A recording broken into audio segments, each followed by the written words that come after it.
আয়না ঘরে যখন 2022 সালে আমার ছোট ভাই হাসিব এখানে আছে, আমরা একমাত্র পলিটিক্যাল গ্রুপ ছিলাম যারা 2022 সালের 18ই আগস্ট আয়না ঘরের বিরুদ্ধে আমরা প্রোগ্রাম নামাইছিলাম। ডিজিএফআই এর রক্তচক্ষুকে উপেক্ষা করে দাড়ি টুপিওয়ালা একজন মানুষ আমি সেখানে দাঁড়িয়েছিলাম।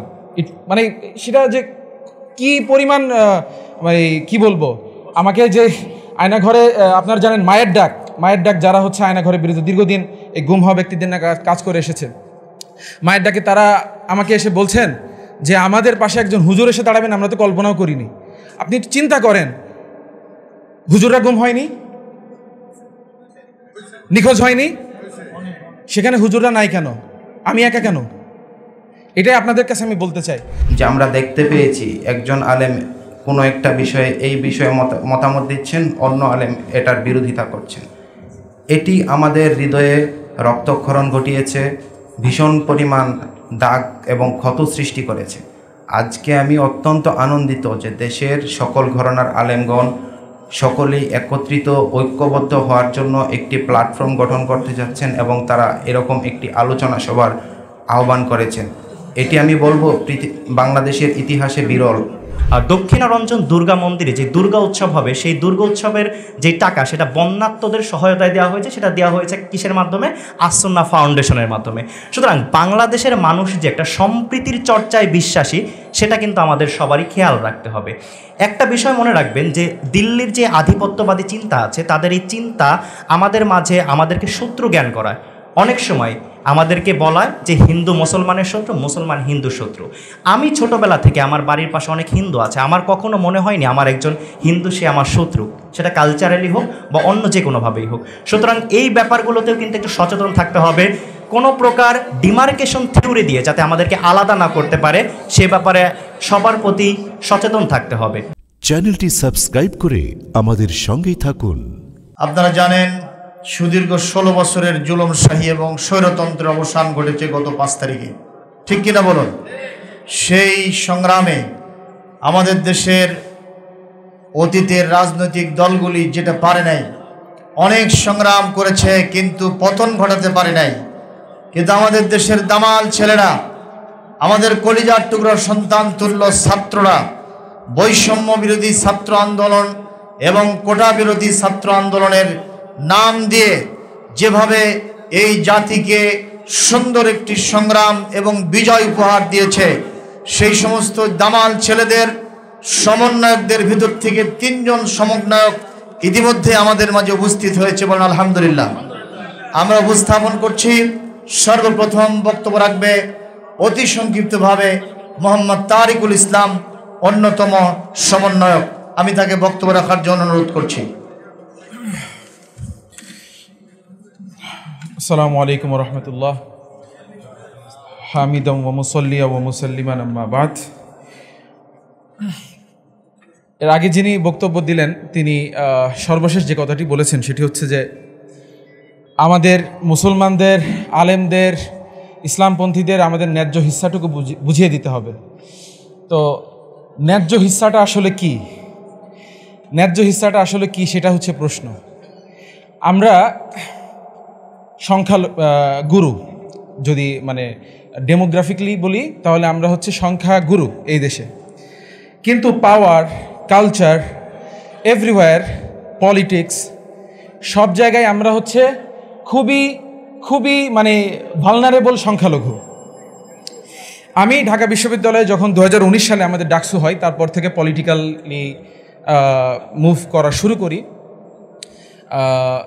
তখন ঢাকা বিশ্ববিদ্যালয়ে কোনো ইসলামিক দলের ব্যানার ছাড়া জাতীয় স্বার্থে রাজু ভাস্কর্যের নিচে দাঁড়িয়ে একজন মাথায় টুপি দিয়ে মুখে দাড়ি নিয়ে স্লোগান ধরা, like it was never seen before, like that. আর সে সময়টাতে আসলে এমন একটি সময় আমরা পার করেছি যেটা মানে ঘন্টার পর ঘন্টা লাগবে। আসলে আমাকে বলা হয়েছে স্বল্প সময়ের মধ্যে কথা বলতে। আমি একটা জিনিস আপনাদের সামনে বলতে চাই, জাতীয় স্বার্থকে যদি নিজেদের স্বার্থ না বানাইতে পারি, আমাদের ইসলামিক আমাদের ন্যায্য হিস্সা বলতে যদি আমরা এটাই বুঝি যে আমাদেরকে আমাদের ফতোয়া দেওয়ার অধিকারটুকুই শুধু থাকতে হবে, শুধু নেকাব হিজাবের অধিকারটুকুই থাকতে হবে, দাড়ি টুপি দেখলে কেউ হ্যারাস করবে না, এটাই যদি হয় তাইলে আমরা তো জীবনেও আমরা ওই সংখ্যালঘুই থেকে যাব। রামপাল বিদ্যুৎ কেন্দ্রে সুন্দরবন যখন ধ্বংস হয় সেই প্রতিবাদে কেন শুধু বামরা করে, আমরা কেন করি না? হুজুররা সেখানে নাই কেন? ওয়াই? আয়না ঘরে যখন 2022 সালে আমার ছোট ভাই হাসিব এখানে আছে, আমরা একমাত্র পলিটিক্যাল গ্রুপ ছিলাম যারা 2022 সালের 18 আগস্ট আয়নাঘরের বিরুদ্ধে আমরা প্রোগ্রাম নামাইছিলাম। ডিজিএফআই এর রক্তচক্ষুকে উপেক্ষা করে দাড়ি টুপিওয়ালা একজন মানুষ আমি সেখানে দাঁড়িয়েছিলাম। সেটা যে কি পরিমাণ কি বলবো, আমাকে যে আয়নাঘরে আপনারা জানেন মায়ের ডাক যারা হচ্ছে আয়নাঘরের বিরুদ্ধে দীর্ঘদিন এই গুম হওয়া ব্যক্তিদের না কাজ করে এসেছে, মায়ের ডাকে তারা আমাকে এসে বলছেন যে আমাদের পাশে একজন হুজুর এসে দাঁড়াবেন, আমরা তো কল্পনাও করিনি। আপনি চিন্তা করেন, হুজুররা গুম হয়নি, নিখোঁজ হয়নি, সেখানে হুজুররা নাই কেন? আমি একা কেন? এটাই আপনাদের কাছে আমি বলতে চাই যে আমরা মেইন স্ট্রিম যদি হতে চাই, নিজেদেরকে মেইন স্ট্রিম সবার আগে ভাবতে হবে। আমরা এখানে আলেমরা অনেক বড় একটা প্রোগ্রাম করে এখানে একজন সেকুলার একজন মানুষ একজন এমপি আসলে তাকে এমনভাবে সার করে মাঝখানে বসিয়ে যে কাইন্ড অফ সেই আমরা তার হচ্ছে করুণা ভিক্ষাকারী কেন? তাহলে এই যে সেন্স অফ সুপিরিয়রিটি বলবো না, আমরা সুপিরিয়র হইতে চাচ্ছি না, আমরা হচ্ছে সমান নাগরিক এবং আমরাও মেইন স্ট্রিম কালচারের অংশ, বরঞ্চ আমাদের কালচারটাই হতে হবে ডমিনেন্ট কালচার। আমি একটু সোশিওলজির স্টুডেন্ট হওয়াতে কিছু শব্দ চলে আসছে, আমাকে মাফ করবেন। এই ধারণাগুলো এই চিন্তাগুলো থেকেই আমি ব্যক্তিগতভাবে পলিটিক্সে এসেছিলাম এবং আজকে যে দিনে দাঁড়িয়ে আছি এটা আমরা কখনোই কল্পনা করিনি যে এই সুদিন আমরা দেখতে পাবো। অনেক ভয়, অনেক হামলা মামলা, জেল জুলুম খেটেছি, সব কিছু করেছি শুধুমাত্র যে দূর ভবিষ্যতে হয়তো একদিন আমরা সুদিন দেখব, কিন্তু এমন অপ্রত্যাশিতভাবে এত স্বল্প সময়ের মধ্যে এই সুদিন আমরা দেখতে পাবো এটা আমাদের কল্পনার বাইরে ছিল। এই জন্য আপনাদেরকে আমি সতর্ক করে বলতে চাচ্ছি, এই সুদিনকে এই সুসময়টাকে সর্বোচ্চ কাজে লাগাইতে হবে আপনাদেরকে। যদি কাজে না লাগান আগামী 100 বছরেও এরকম সময় পাবেন কিনা আমার সন্দেহ আছে। সতর্কভাবে এবং এই যে আমাদের এখানে যে অনেক বুদ্ধিজীবী মানুষ আছেন তাদেরকে সকলকে সঙ্গে নিয়ে সকলের সাথে পলিসি ডায়ালগ করে নিজেদের মাঝে ভ্রাতৃত্ব বন্ধনকে আরও সুদৃঢ় করে মানুষের কাছে এই বার্তা দেওয়া যে আমরা আপনাদেরই অংশ, আমরা আলাদা কেউ না। আলেম ওলামার স্বার্থ বলে আলাদা কোনো স্বার্থ নেই, জাতীয় স্বার্থই আলেম ওলামার স্বার্থ, বাংলাদেশের মানুষের স্বার্থ, এই দেশের ইসলামপন্থীদের স্বার্থ। এই বার্তাটুকু আপনাদের কাছে দিয়ে আমি আমার বক্তব্য শেষ করতে চাই। ও আখিরু দাওয়ানা আলহামদুলিল্লাহি রাব্বিল আলামিন। আসসালামু আলাইকুম। তারিকুল ইসলাম, ধন্যবাদ তারিকুল ইসলামকে অত্যন্ত সুন্দর বক্তব্য রাখার জন্য। এবার বক্তব্য নিয়ে আসছেন বৈষম্য বিরোধী ছাত্র আন্দোলনের অন্যতম সমন্বয়ক জনাব মোতাসিম বিল্লাহ। জনাব মোতাসিম বিল্লাহকে বক্তব্য রাখার জন্য আহ্বান করছি।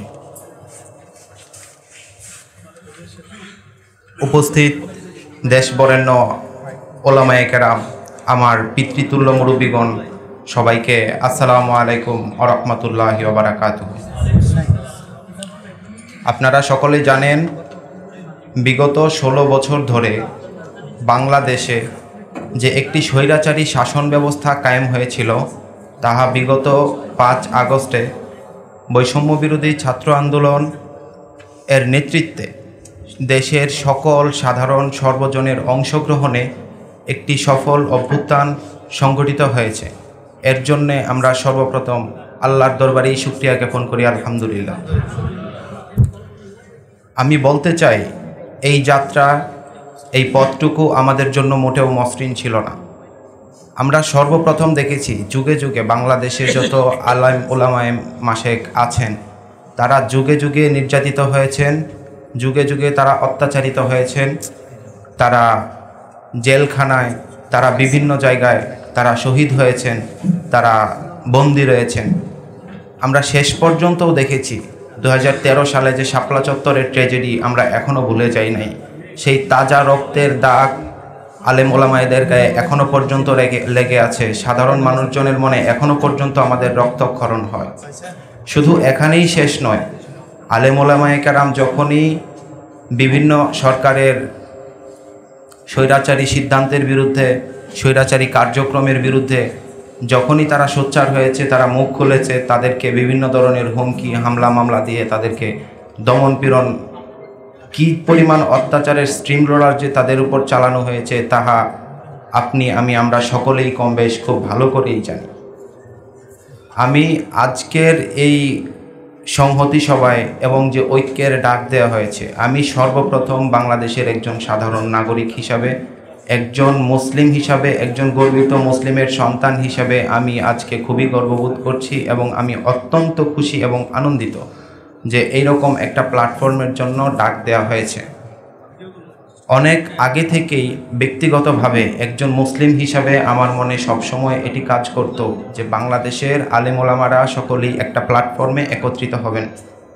কারণ আমরা সকলেই জানি একটি জাতির পথ প্রদর্শক হলেন আমাদের আলেম ওলামায়ে মাশায়েখ। একটি জাতি যখন ক্রান্তিকালে পৌঁছে যায়, তাদেরকে হেদায়েত দেওয়ার জন্য আলেম ওলামাদের দায়িত্ব এবং গুরুত্ব সবচেয়ে বেশি।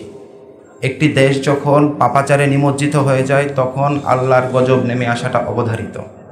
সেই ক্ষেত্রে সবচাইতে গুরুত্বপূর্ণ ভূমিকাই পালন করেন আমাদের দেশের আলেম সমাজ। এবং যেহেতু আমরা বাংলাদেশে দেখতে পেয়েছি বিগত দিনগুলোতে আলেম ওলামাদের মধ্যে একটা ঐক্যহীনতা দেখা দিয়েছে, এই ব্যাপারগুলোতে একজন সাধারণ জনগণ হিসাবে, একজন সাধারণ মুসলিম হিসাবে এগুলো আমাদের হৃদয়ে রক্তক্ষরণ ঘটিয়েছে যে আমরা দেখতে পেয়েছি একজন আলেম কোনো একটা বিষয়ে এই বিষয়ে মতামত দিচ্ছেন, অন্য আলেম এটার বিরোধিতা করছেন। এটি আমাদের হৃদয়ে রক্তক্ষরণ ঘটিয়েছে, ভীষণ পরিমাণ দাগ এবং ক্ষত সৃষ্টি করেছে। আজকে আমি অত্যন্ত আনন্দিত যে দেশের সকল ঘরানার আলেমগণ সকলেই একত্রিত ঐক্যবদ্ধ হওয়ার জন্য একটি প্ল্যাটফর্ম গঠন করতে যাচ্ছেন এবং তারা এরকম একটি আলোচনা সভার আহ্বান করেছেন। এটি আমি বলবো বাংলাদেশের ইতিহাসে বিরল এবং এইখান থেকে আমি সফলতা কামনা করছি এবং সকলেই একসাথে একযোগে কাজ করে যাবেন। এবং আমরা জানি যে আমাদের কার্যক্রম, আমাদের যে চিন্তাধারা শুধুমাত্র দুনিয়াকে কেন্দ্র করে নেয়। দুনিয়া পরবর্তী জীবনে আমাদের যে আখিরাত জীবন আছে সেটি আমাদের প্রধান জীবন। একজন মুসলিম হিসাবে আমরা এগুলা মনে প্রাণে বিশ্বাস করি। যেহেতু আমাদের আখিরাতের কথা চিন্তা করতে হবে, একদিন আমাদের মারা যেতে হবে, মহান আল্লাহ পাক রাব্বুল আলামিনের কাছে ফেরত যেতে হবে, সেহেতু আমরা সকলে মিলে একত্রিত থাকতে হবে এবং সহি ইসলামী আকিদার পথে থাকতে হবে যাতে আমরা সকলে মিলে জান্নাত লাভ করতে পারি। এখন সেই ক্ষেত্রে আমি বলতে চাই যে দেশে আলেম ওলামাদের মধ্যে যেন আর কখনো অনৈক্য বা মতৈক্যের পার্থক্য দেখা না যায়, আমি সেই আশাবাদ ব্যক্ত করব।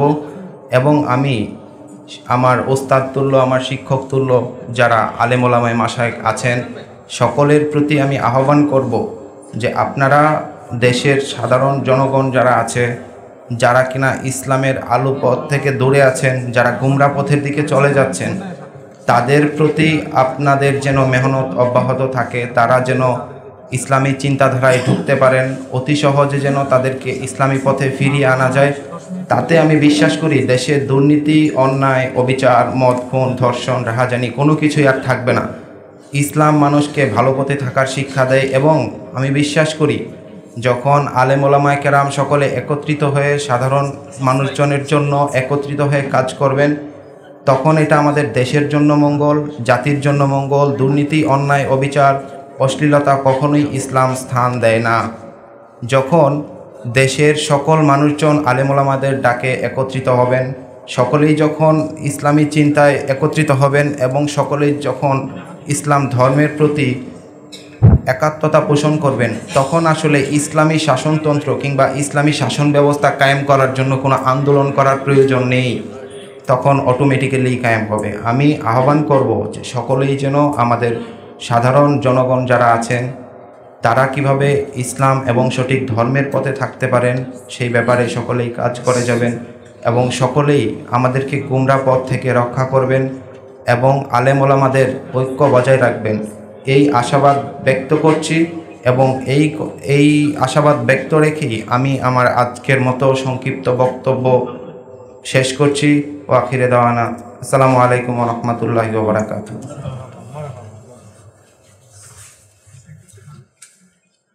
ধন্যবাদ মুতাসিম বিল্লাহকে। এবার অন্যতম সমন্বয়ক বৈষম্য বিরোধী ছাত্র আন্দোলন জনাব হাসিব আল ইসলাম বৈষম্য বিরোধী ছাত্র আন্দোলনের অন্যতম সমন্বয়ক বক্তব্য রাখবেন।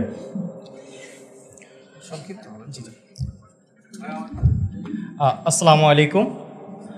আসলে আমরা আজকে মূলত এখানে এসেছি হচ্ছে আপনাদের দোয়া নেওয়ার জন্য।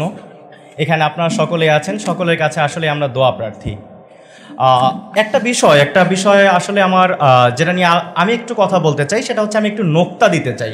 এখানে প্রস্তাবনায় একটা বিষয় উঠে এসেছে যে আলেম উলামার স্বার্থ বা আলেম উলামার ন্যায্য হিস্সা।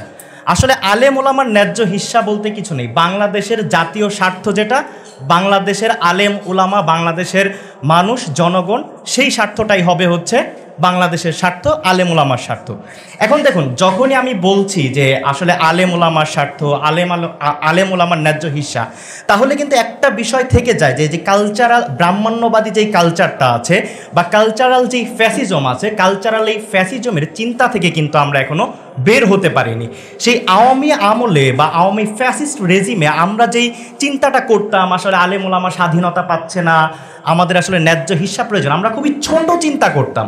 এই যে ছোট চিন্তা করতাম না, এই ছোট চিন্তাটা হচ্ছে এই ফ্যাসিস্ট কালচারের বা এই যেই সংস্কৃতিটা ছিল, ফ্যাসিবাদী সংস্কৃতি এবং ব্রাহ্মণ্যবাদী যেই সংস্কৃতিটা ছিল, সেই সংস্কৃতির একটা অংশ হচ্ছে এই চিন্তাটা করা। সুতরাং আমাদের এই চিন্তাটা পরিহার করতে হবে। আমাদের শুধু আলেম উলামার স্বার্থ, আলেম উলামার ন্যায্য হিস্সা এসব নিয়ে ভাবলে চলবে না। আমাদের আসলে জাতীয় স্বার্থ, জাতি গঠনের চিন্তা করতে হবে। এখন আমি যদি বলি যে আসলে বাংলাদেশের যেই সংস্কৃতি, সেটা তো আসলে বিভিন্নভাবে আগ্রাসন চালানো হচ্ছে। এখন দেখুন, আমাদের সংস্কৃতি যেটা ছিল, আসলে বাংলাদেশের যে সংস্কৃতি, সেটার সাথে, সেই সংস্কৃতির সাথে আলেম ওলামার সম্পর্ক রয়েছে। বাংলাদেশের মুসলমানের যেই সংস্কৃতি, সেটার মধ্যে আলেম ওলামা পুরোপুরি সম্পৃক্ত, এবং আলেম ওলামা ছাড়া কিন্তু এই সংস্কৃতি তো আসলে হয় না।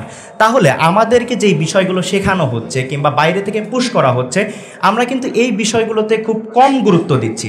আসলে এই বিষয়গুলোতে কিন্তু আমাদের আরও বেশি সচেতন হওয়া উচিত যে আমরা কোন কথাটা বলবো, কোনটা বলবো না, কিংবা আমাদের কোন বিষয়গুলো নিয়ে আসলে আলাপ করাটা জরুরি। সুতরাং এই বিষয়গুলোতে সবচেয়ে বেশি সচেতন হতে হবে। আমরা 4 আগস্ট শহীদ মিনারের প্রাঙ্গণ থেকে আমরা আমাদের যে গণ অভ্যুত্থানের ঘোষণা দিয়েছিলাম, সেই ঘোষণায় আমরা খুব সুস্পষ্টভাবে বলেছিলাম ফ্যাসিবাদের পতন এবং ফ্যাসিবাদী ব্যবস্থার যেই ফ্যাসিবাদী ব্যবস্থাটা রয়েছে, সেটা সম্পূর্ণ বিলোপ নিশ্চিত হবে এই গণ অভ্যুত্থানের লক্ষ্য এবং উদ্দেশ্য। তাহলে এখন যদি ফ্যাসিবাদী যেই ব্যবস্থাটা বাংলাদেশে রয়েছে, সেই ব্যবস্থা থেকে আমরা যদি সম্পূর্ণ বিলোপ নিশ্চিত করতে পারি, তাহলে এই দেশের মানুষের সকলের সমান অধিকার প্রতিষ্ঠা হবে। কেউ দাড়ি, আচ্ছা, এতদিন পর্যন্ত যেটা হয়েছে সেটা হচ্ছে দাড়ি, টুপি কিংবা বড় জুব্বা দেখলে আমাদের অনেক সময় কিভাবে একটু সোশ্যালি সিগমাটাইজড করা হতো, কিংবা আমরা অনেক সময় একটু ভয়ের সংস্কৃতির মধ্যে থাকতে হতো যে আমি বড় দাড়ি রাখলে, জুব্বা পরলে, মাথায় টুপি দিলে আমাকে কোনো ট্যাগিং করা হবে কি না, কিংবা কোনো ব্লেমিং করা হবে কি না। এটা কিন্তু ওই ফ্যাসিস্ট যেই কালচারটা ছিল সমাজে বিদ্যমান, সেই কালচারেরই অংশ। এখন কিন্তু সেটা নেই, এবং এটা যদি আমরা দূর করতে চাই, তাহলে আমাদের যে একটা হীনমন্যতা আছে, যে তারেক ভাই যেটা বলছিলেন যে আসলে এখানে যদি অন্য কোনো ইংরেজি শিক্ষিত কিংবা কোট টাইপ প্যান্ট পরা একজন লোক যদি এখানে ভিতরে ঢুকলো, আমরা কিন্তু সবাই তাকে স্যার স্যার বলতেছি, তার পিছনে ঘুরতেছি। এরকম করা যাবে না। নিজেদের মধ্যে যে আত্মসম্মানটা আছে, সেই আত্মসম্মানটা বৃদ্ধি করতে হবে, এবং যেই ফ্যাসিজম কালচারটা বিদ্যমান রয়েছে, এর বিরুদ্ধে আমাদের লড়াইটা জারি রাখতে হবে। লড়াইটা যদি জারি রাখেন, তাহলে দেশের যেই স্বার্থটা হবে, দেশের যেই জাতীয় স্বার্থর পক্ষে যদি আমরা কথা বলি, আমাদের আলেম ওলামা থেকে শুরু করে আমাদের মুসলমানদের যেই স্বার্থের আপনার কথাটা বলেন না কেন, সেটার মধ্যে কিন্তু সেটা অন্তর্নিহিত আছে। সুতরাং এই যেই ওয়ার্ড ফ্রেমিংগুলো আমরা করতেছি, এই ওয়ার্ড ফ্রেমিংয়ের বাইরে আমাদের আসতে হবে। এরপরে যেই বিষয়টা নিয়ে আরেকটু কথা বলি, সেটা হচ্ছে যে রাজনৈতিকভাবে কিন্তু আমরা অনেকটা পিছিয়ে আছি। দেখুন, যেটা বলা হয় যে দেখুন, অনেক আলেম ওলামাকেই কিন্তু এখন দেখুন, রাজনীতির বাইরে আসলে কোনো কিছু হয় না। যেহেতু ক্ষমতার বন্টন কিংবা ক্ষমতা নিশ্চিতে কিন্তু এখানে কিন্তু আসলে ভূমিকা রাখতে হবে। দেখুন, কোনো একজন আলেম ওলামাকে যখন গুম করা হয় সেটার প্রতিবাদে অন্য আলেম ওলামাদের আমরা সরব থাকতে খুব কম দেখা যায়, কিংবা আমরা যখন কোনো একটা রাজনৈতিক কারণে কোনো একজন আলেম ওলামা হেনস্থ হচ্ছে আমরা কিন্তু ব্যাপারটাকে রাজনৈতিক বলে উড়িয়ে দিই। আসলে রাজনৈতিকের চাইতে এখানে যেহেতু যে কালচারটা ছিল এই কালচারের কারণে আলেম ওলামা হওয়ার কারণে তার উপরে কিন্তু আরও বেশি নির্যাতন হয়ে গেছে। সুতরাং এই ব্যাপারগুলো যে কালচারাল হেজিমনিটা ছিল এই হেজিমনিটা যদি আমরা ভাঙতে না পারি তাহলে কিন্তু আমাদের আসলে সামনে যেই আগাবো আমরা আগামীর যেই বাংলাদেশের কথা চিন্তা করি, সম্প্রীতির বাংলাদেশ, সেই বাংলাদেশের দিকে যাওয়াটা আমাদের পক্ষে কষ্টকর হবে। সেই জায়গা থেকে আলেম ওলামারা খুবই গুরুত্বপূর্ণ ভূমিকা এবং সামনে থেকে নেতৃত্ব দেবে বলে আমরা আশা রাখবো।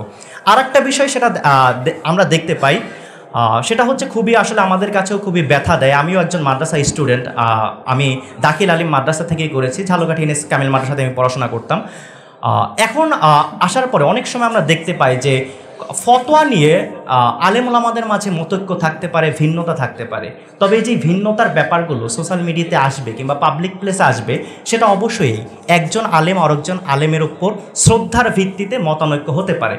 যখন একটা জিনিস খেয়াল রাখবেন, কোনো সেকুলাররাও যখন বা ইংরেজি শিক্ষিত আমরা যেটাকে বলি তারা যখন মতৈক্য করে তারা কিন্তু একজন অপরজনের প্রতি যথেষ্ট শ্রদ্ধা রেখে তারা মতৈক্যটা করে বা তারা আলোচনাটা করে। কিন্তু আমাদের আলেম সমাজের মধ্যে একটা জিনিস দেখা যায় কি, আমরা যখন মতৈক্যগুলো করছি আমরা একজন অপরজনকে খুবই বাজেভাবে কিন্তু উপস্থাপন করছি। এইটা কিন্তু খুবই বাজে একটা মেসেজ যায় আমরা যারা ইয়াং জেনারেশন আছি। সো এই ব্যাপারগুলোতেও আপনারা একটু সচেতন করবেন এবং যেই ব্যাপারগুলো আছে সেই ব্যাপারগুলোতে আপনারা সর্বোচ্চ খেয়াল রাখবেন। এছাড়াও দেখুন, এতদিন পর্যন্ত যে শিক্ষা কাঠামোটা তৈরি করা হয়েছে, শিক্ষা ব্যবস্থাটা তৈরি করা হয়েছে, সেখানে আমরা যদি বলি যে আসলে আমাদের যেই সংস্কৃতিটা আছে, আমাদের একটা বড়দের প্রতি একটা শ্রদ্ধা করা, পিতামাতার সাথে আমাদের যে রিলেশনটা সেটা কিন্তু আসলে শ্রদ্ধার রিলেশন, এবং যে একটা লজ্জার সংস্কৃতি বা হায়া যেটা আছে আমাদের সমাজে বিদ্যমান সেটাকে সম্পূর্ণরূপে ধ্বংস করে দেওয়া হয়েছে। আমাদের পরিবার কাঠামো, আমাদের সমস্ত সমাজ কাঠামো থেকে শুরু করে সমস্ত কিছুই কিন্তু ধ্বংসের দিকে এগিয়ে যাচ্ছে। সুতরাং সেই শিক্ষানীতি দিয়েও কিন্তু আমাদের সচেতন হতে হবে। রাজনীতির যেই বিষয়গুলো আছে সেই বিষয়গুলোতে আমাদের সচেতন হতে হবে। সর্বোপরি আলেম উলামা যারা আছেন বা সকলকেই কিন্তু এক হতে হবে। কেননা আমাদের মাসলা মাসাইলে পার্থক্য থাকতে পারে, আমাদের যেটা বলি আমাদের দল আলাদা হতে পারে, আমাদের পীর আলাদা হতে পারে, কিন্তু আমাদের যেই স্বার্থটা, দেশের যেই স্বার্থটা, জাতীয় স্বার্থটা, সেটা কিন্তু সবার স্বার্থ। সুতরাং সবার স্বার্থ রক্ষায় সকল আলেম ওলামা, দেশের সকল মানুষ, সকল ধর্ম মত নির্বিশেষে সবাইকে কিন্তু কাজ করতে হবে। সম্প্রতি একটা ঘটনা যেটা হচ্ছে বরিশালের দক্ষিণারঞ্জন দুর্গা মন্দিরে যে দুর্গা উৎসব হবে সেই দুর্গা উৎসবের যে টাকা সেটা বন্যাত্মদের সহায়তায় দেওয়া হয়েছে। সেটা দেওয়া হয়েছে কিসের মাধ্যমে? আসুন্নাহ ফাউন্ডেশনের মাধ্যমে। সুতরাং বাংলাদেশের মানুষ যে একটা সম্প্রীতির চর্চায় বিশ্বাসী সেটা কিন্তু আমাদের সবারই খেয়াল রাখতে হবে। একটা বিষয় মনে রাখবেন যে দিল্লির যে আধিপত্যবাদী চিন্তা আছে তাদের এই চিন্তা আমাদের মাঝে আমাদেরকে শত্রু জ্ঞান করায়। অনেক সময় আমাদেরকে বলায় যে হিন্দু মুসলমানের শত্রু, মুসলমান হিন্দু শত্রু। আমি ছোটবেলা থেকে আমার বাড়ির পাশে অনেক হিন্দু আছে, আমার কখনো মনে হয়নি আমার একজন হিন্দু সে আমার শত্রু, সেটা কালচারালি হোক বা অন্য যে কোনোভাবেই হোক। সুতরাং এই ব্যাপারগুলোতেও কিন্তু একটু সচেতন থাকতে হবে। কোনো প্রকার ডিমার্কেশন থিওরি দিয়ে যাতে আমাদেরকে আলাদা না করতে পারে সে ব্যাপারে সবার প্রতি সচেতন থাকতে হবে। ধন্যবাদ সবাইকে। আসসালামু আলাইকুম।